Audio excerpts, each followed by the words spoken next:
11 News। Jacobabad municipal इंतजामिया की नाअहली के बाद गड़ी सफाइयों में गंदगी के ढेर लग गए। इलाका मकीन सिरापा एहतजाज बन गए। गड़ी सफाइयों में बल्दिया अमले की लापरवाही और जिले इंतजामिया की बेध्यानी के बाद कचरा कुंडी में तब्दील। सफाई सुथराई तो दूर मगर सीवरेज का गंदा पानी गली मोहल्लों में हर वक्त मौजूद रहता है। इलाकों में गंदगी और सीवरेज के पानी से मौजी अमराज से फैलने का अंदेशा। गड़ी सफाइयों के इलाका मकीनों का प्रेस क्लब के सामने सख्त एहतजाजी मुजाहरा। मुजाहिरीन ने बल्दिया के खिलाफ नारेबाजी की।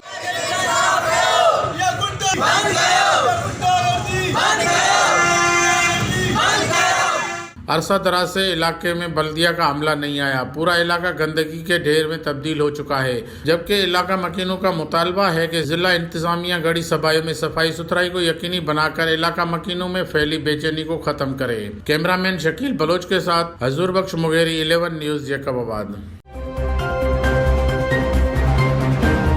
11 News।